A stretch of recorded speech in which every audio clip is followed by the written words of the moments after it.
Всеобщее признание начинается со скромного подвига. Динар Ханиев и Нияз Багавиев – герои нашего времени. Отныне они обладатели республиканской премии за то, что год назад рискнули с жизнями и спасли женщину из пожара.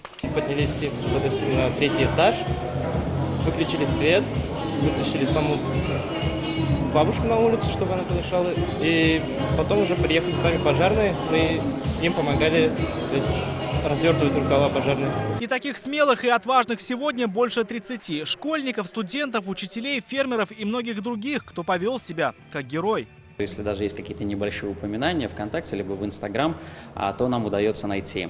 То, конечно, мы также обращаемся и к МЧС, к МВД, к районным сайтам, и тем самым таким общественным резонансным нам удается такие истории находить. Уважение и почет оказывается тем, кто мужественен, кто готов прийти на помощь другим, не раздумывая. Кто-то из них вызволил людей из пожара, кто-то спас из воды. Ради других они рискнули своими жизнями. Хотя если кому-то из героев давно за 40, кому-то нет и 10. Например, 10-летней Руфине Уренцовой. Она спасла утопающего ребенка. Увидела его в воде и в одиночку вытащила на берег. Не знаю, я просто увидела его, то, что у него глаза закрыты, взяла на руки и потащила. Не побоялась? Нет.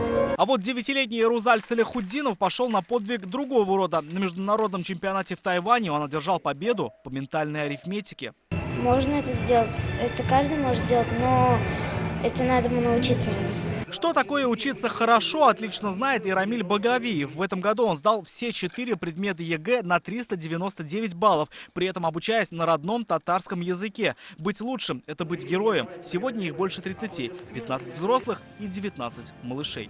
Рамиль Шайдуллин, Владимир Ларионов, ТНВ, Казань. Смотрите все новости дня, программы и фильмы в наилучшем качестве на YouTube-канале ТНВ. Подписывайтесь.